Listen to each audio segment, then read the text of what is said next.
When speaking of the confusion created in Paris by the approach of the Allies, the dejection, to use no stronger a term, that was evinced by the upper classes, the good spirit and enthusiasm manifested by the great body of the people who were ready to fight if they could have procured arms, I observed that the departure of the Empress had produced a fatal effect on the public mind. I mention as a singular circumstance that the young King of Rome, contrary to custom, obstinately refused to quit the palace. He wept bitterly, and it was found necessary to carry him away by force. I also added that it was universally reported that the Empress wished to remain, and that the council was inclined to second her wishes until precise orders were received from the Emperor directing her to quit Paris in case of urgent danger on the part of the enemy.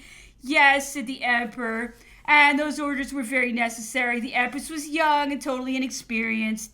Had she been capable of personal decision, my directions would have been quite the contrary. Paris would then have been her proper post, but I foresaw the intrigues of which she would be the object, and I wished to prevent at Paris what subsequently occurred at Orleans. There, the men who were planning the regency, in the expectation of ruling under the Empress, prevented her from joining me. What fatal consequences were thus produced?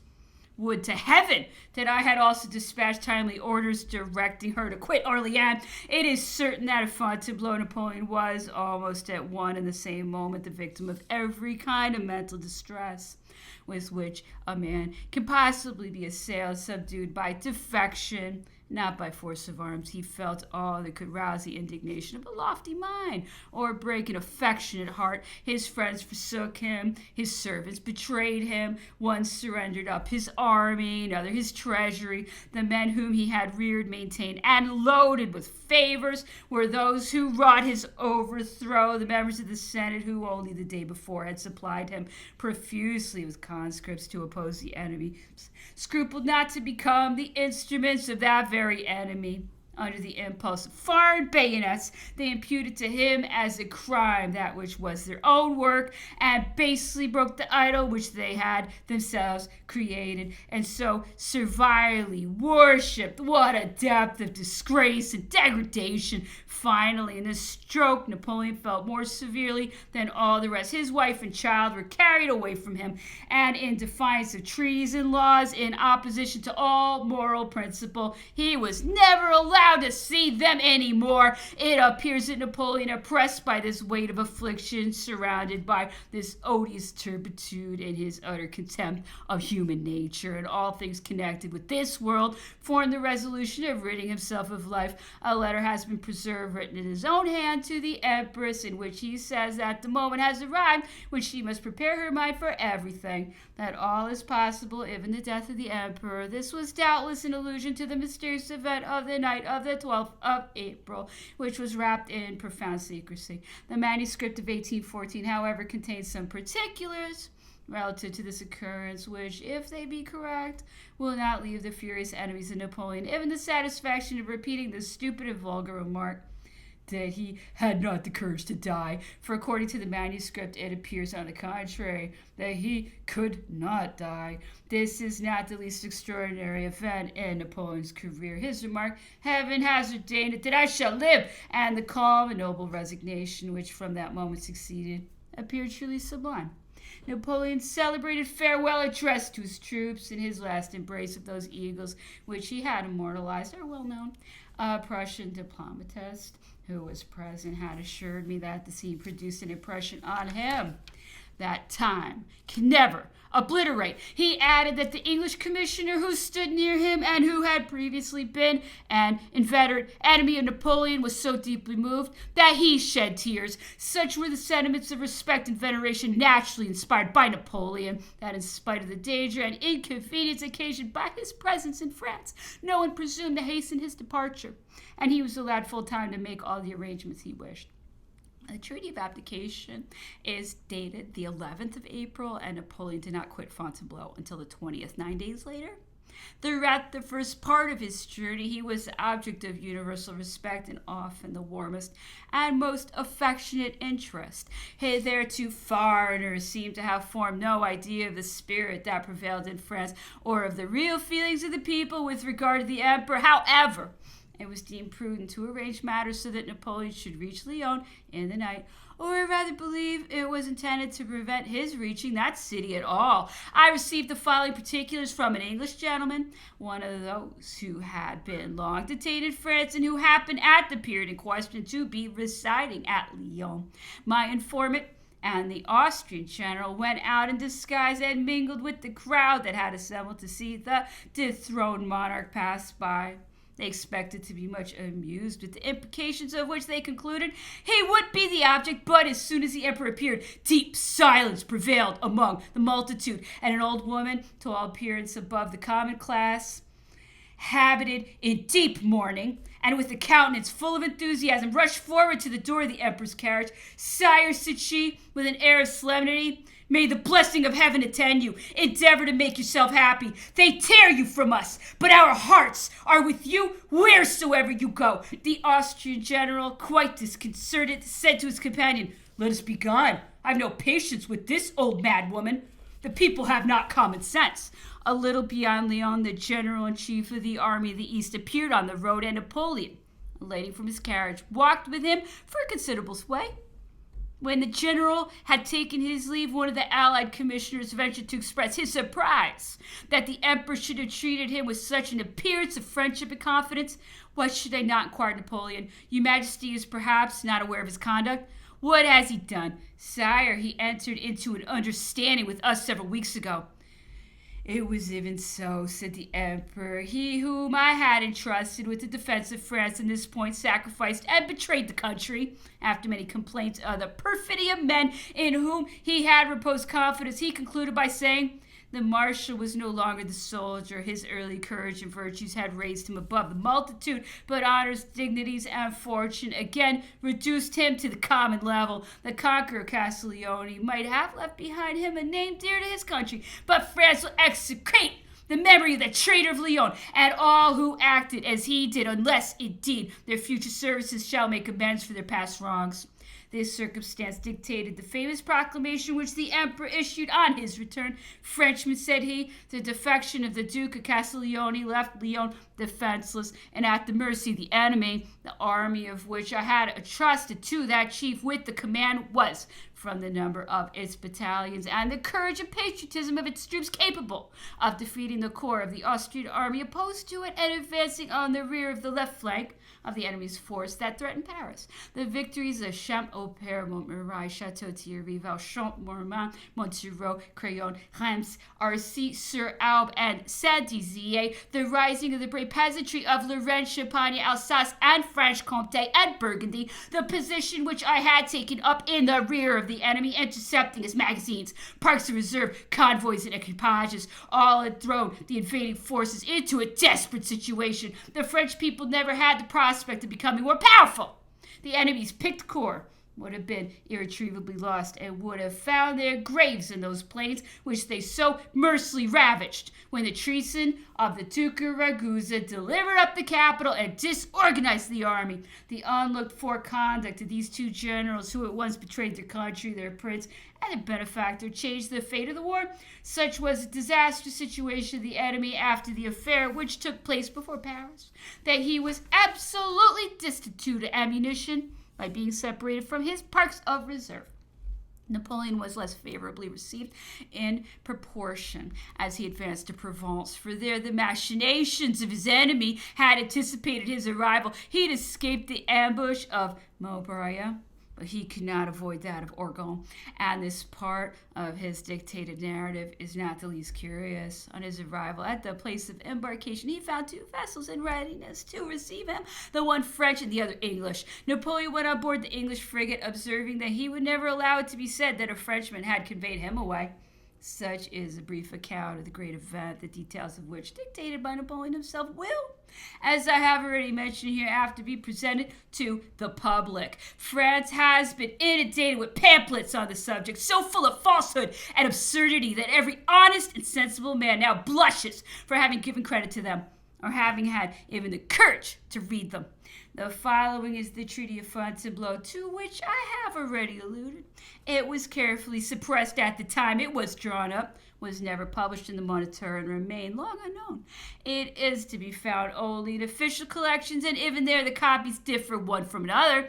I presume, therefore, that its insertion here will not be deemed superfluous. It is intimately connected with the subject of which I have been treating, and many of its articles are still the topics of daily conversation, and it must, of course, be satisfactory to be enabled to discuss with a full knowledge of the facts. Treaty of Fontainebleau. Article 1. His Majesty the Emperor Napoleon renounces for himself his successors and descendants, as well as for all the members of his family, all rights of sovereignty and dominion over the French Empire and the Kingdom of Italy, as well as over every other country.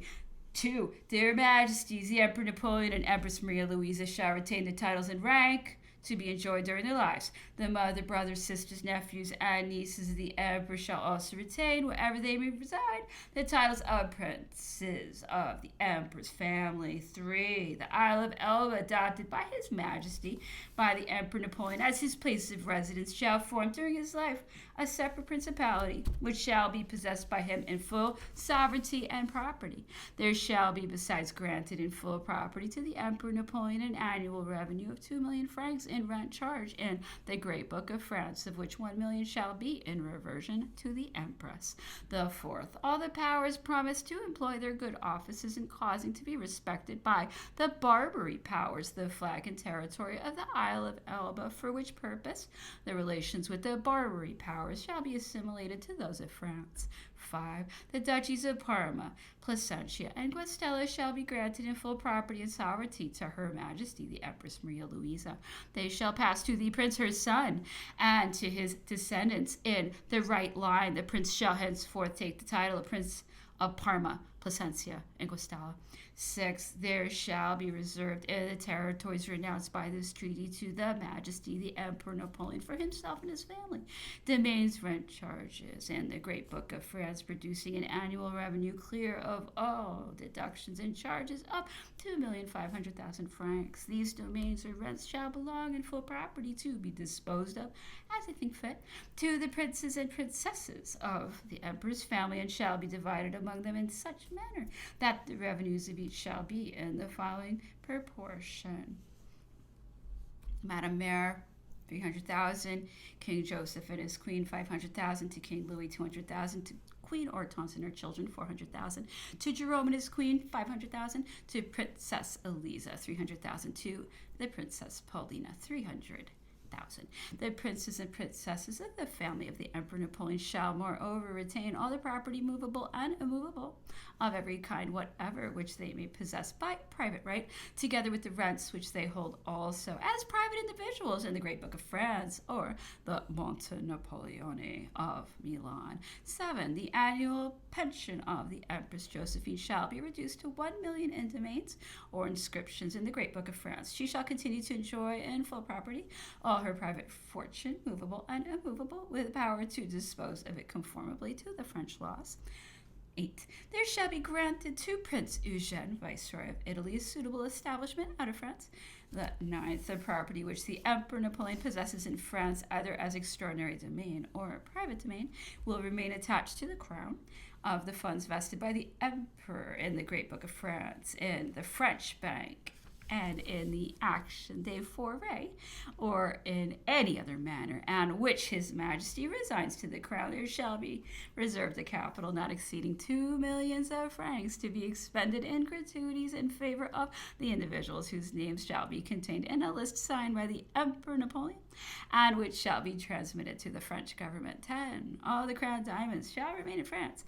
The 11th, his majesty the Emperor Napoleon shall return to the treasury and to the other public funds all the sums and effects that may have been taken therefrom by his orders, with the exception of what has been appropriated from the civil list. 12. The debts of the household of his Majesty the Emperor Napoleon, such as they may be at the time of the signature of the present treaty, shall be immediately discharged out of the arrears due by the public treasury to the civil list, according to a list which shall be signed by a commissioner appointed for that purpose. 13. The obligations of the Monte Napoleone of Milan towards all creditors, whether Frenchmen or foreigners, shall be punctually fulfilled without any change being made in this respect. 14. There shall be granted all the necessary passports for the free passage of His Majesty the Emperor Napoleon, the Empress, the princes and princesses, and all of the persons of their suites who wish to accompany them or fix their abode in foreign countries, as well as for the passage of all the equipages, horses, and effects belonging to them. The Allied powers will, in consequence, furnish officers and men for escorts. 15. The French Imperial Guard shall furnish a detachment of from 1,200 to 1,500 men of all arms to serve as an escort to the Emperor to Saint-Tropez, to the place of his embarkation. 16. A brig and the necessary transport vessels shall be fitted out to convey to the place of his destination His Majesty the Emperor Napoleon and his household. The brig shall belong in full property to His Majesty the Emperor. 17. The Emperor shall be allowed to take with him and retain as his guard 400 men, volunteers and officers, as well as sub-officers and soldiers. 18. Every Frenchman who may follow the Emperor Napoleon or his family shall be held to have forfeited his rights as a Frenchman should he not return to France within 3 years, at least if he be not included in the exceptions which the French government reserves to itself to grant after the expiration of that period. 19. The Polish troops of all arms in the service of France shall be at liberty to return home and shall retain their arms and baggage as a testimony of their honorable services. The officers, sub-officers, and soldiers shall retain the decorations which have been granted to them and the pensions annexed to these decorations. 20. The Allied powers guarantee the execution of the articles of the present treaty and promise to obtain its adoption and guarantee by France. 21. The present act shall be ratified and the ratifications exchanged at Paris within 10 days or sooner possible. Done at Paris, April 11th, 1814. Signed Caulaincourt, MacDonald, Ney, and Metternich. The same articles are signed separately and under the same date by Count Nesselrode on behalf of Russia and Baron Hardenberg on behalf of Prussia. Declaration of accession in the name of Louis XVIII, the undersigned Minister and Secretary of State for the Department of Foreign Affairs, having submitted to the King the inquiry which their excellencies the plenipotentiaries of the Allied powers have been ordered by their sovereigns to make relative to the treaty of the 11th of April, to which the provisional government has acceded. His Majesty has been pleased to authorize him in his name to declare that the clauses of the treaty, and so far as France is concerned, shall be faithfully executed. The undersigned has consequently the honor to communicate this declaration to their excellencies. The Prince of Benevento, Paris, May 31st, 1814. The great European triumvirate drew up the Treaty of Fontainebleau. England acceded to it. A declaration made in the name of the King of France promised it fulfillment in so far as he was concerned, and yet in spite of all these guarantees, it may be said that scarcely any of the articles were observed. Certainly it would be difficult to conceive a more flagrant violation of good faith or a more absolute compromise of the august signatures which, it was to be expected, each party would have been individually interested in preserving, unsullied, and sacred. On these manifest violations was granted the moral justification of Napoleon's enterprise of 1815. This opinion was pretty generally adopted. It was advocated by the most distinguished members of the English Parliament, those indefatigable supporters of great principles, and by eminent statesmen of all countries. I may add to these high authorities an individual opinion which, though somewhat comically expressed, was not perhaps the less just. An Austrian gentleman of rank who was in Paris in 1815 and who was a furious enemy of Napoleon called on me just at the time when the emperor's advance to the capital began to produce a great sensation. The Austrian had already determined to set off, and he said with me, with all possible gravity and sincerity, certainly he hitherto occupied the throne of France as a usurper. That's unquestionable. But, added he, quibbling with himself diplomatically, if he should now conquer France, after all the monarchs of Europe have acknowledged him as a sovereign and have entitled him to go to war by not observing the conditions they entered into, the case would be very different. And upon my word, for my own part at least, I think in that case there might be some ground for maintaining that he has become legitimate. At least I think I should myself be inclined to consider him so. Letter from Lord Castlereagh to Lord Bathurst relative to the Treaty of Fontainebleau, Paris, 1815-1814. I shall, therefore, on the present occasion, confine myself to an explanation of what has passed with respect to the future destination and settlement of Napoleon and his family. Your lordship has been already informed by Lord Cathcart of the act of abdication which was passed by Bonaparte on the 4th instant, and of the assurance which was given him by the Emperor of Russia and the provisional government of a pecuniary provision of 6 millions of francs with a safe asylum in the island of Elba. The act in question was deposited in the hands of Monsieur de Caulaincourt and Marshals Ney and Macdonald to be given up upon the due execution of engagements on the part of the Allies with respect to the proposed arrangement. These persons were also authorized to agree to an armistice and to settle such a line of demarcation as might be satisfactory to the Allies and, in the meantime, prevent an unnecessary effusion of blood. On my arrival, I found this arrangement on the point of execution. A convention had been discussed and would have in fact been signed in the course of the day by the Russian minister had not the approach of the Allied ministers been announced. The motives for accelerating the immediate conclusion of this act were the inconvenience, if not the danger, of Napoleon's remaining at Fontainebleau, surrounded by troops who still in a considerable degree remained faithful to him, the apprehension of intrigues in the army and in the capital, and the importance attached by a considerable portion of the officers to some arrangement favorable to their chief in satisfaction of their personal honor before they left him. On the night of my arrival, the 4 ministers had a conference with the Prince de Benevento on the subject of the proposed convention, to which I stated my objections, desiring at the same time to be understood as not urging them then at the hazard of the internal tranquility of France, nor in impeachment of what was due in good faith to the assurance given under the exigency of the moment by Russia. The Prince de Benevento admitted the weight of many of the objections stated, but declared that he did consider it on the part of the provisional government as an object of the first importance to avoid anything that might assume the character of a civil war, even for the shortest time, that he also found some such measure necessary to make the army pass over in a temper to be made use of. Upon these declarations, and the Count de Nesle wrote us that the Emperor, his master, had found it necessary, in the absence of the Allies, to act for the best in their name as well as his own. I withdrew any further opposition to the principle of the measure, suggesting only some alterations in the details. I desired, however, to decline on the part of my government, being more than an acceding party to the treaty, and declared that the active accession on the part of Great Britain should not go beyond the territorial arrangements proposed in the treaty. My objections to our unnecessarily mixing in its forms, especially in the recognition of Napoleon's title under the present circumstances, were considered as perfectly reasonable, and I now enclose the protocol and note which will explain the extent to which I have taken upon me to give assurances on the part of my court. At my suggestion, the recognition of the imperial titles in the family were limited to their respective lives, for which there was a precedent in the case of the King of Poland when he became Elector of Saxony. To the arrangement in favor of the Empress, I not only felt no objection, but considered it due to the distinguished sacrifice of domestic feelings which the Emperor of Austria was making to the cause of Europe.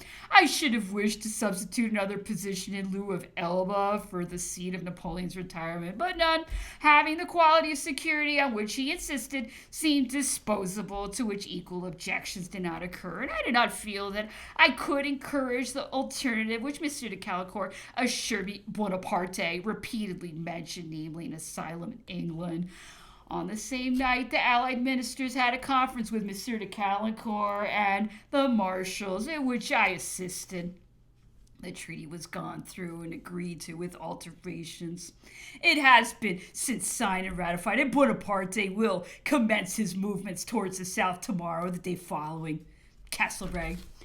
I thought it advisable to transcribe this letter. It throws a complete light on the treaty of the 11th of April, of the particulars of which I was ignorant even when at St. Helena, and it presents 2 points to which I particularly wish to call attention. It explains the observation which fell from the Emperor when I observed to him that on an important occasion he seemed to have forgotten the acknowledgement of his title by the English at Fontainebleau when he merely replied that it was done on purpose, part 5. Now I learn from the letter above quoted that Lord Castlereagh studiously avoided the recognition, but this is no impeachment of the scrupulous correctness of Napoleon's assertions. The second point, which impartiality induces me to avert to, is that Lord Castlereagh in his letter speaks of the alternative offered by Napoleon to retire to England in default of the cession of the island of Elba. Add a few pages further on, November 16th, it will be found that Napoleon, on the contrary, reproaches Lord Castlereagh with having caused it to be insinuated to him that the adoption of England as a place of residence would be the preferable course. These two statements are certainly quite contradictory, but regard for impartiality, as I before observed, has induced me to insert them. The reader is therefore free to decide as he may think fit, for as I have often heard the Emperor say, one man's word is as good as another's. For my own part, my choice is soon determined. I adopt the words of Napoleon. In spite of the assertions of Lord Castlereagh, I still bear in mind the erroneous declarations of Lord Whitworth, which have been mentioned in the course of this journal, the scandalous assertions respecting Napoleon made by Lord Castlereagh in Parliament or in public assemblies, the garbled documents on the authority of which Murat's deposition was decreed, and the numerous denials so confidently expressed by Lord Bathurst in the House of Lords, the falsehood of which was manifest to every individual at St. Helena and occasioned embarrassment even to Sir Hudson Lowe. I shall therefore adhere to the opinion I have formed until I find a good reason to alter it.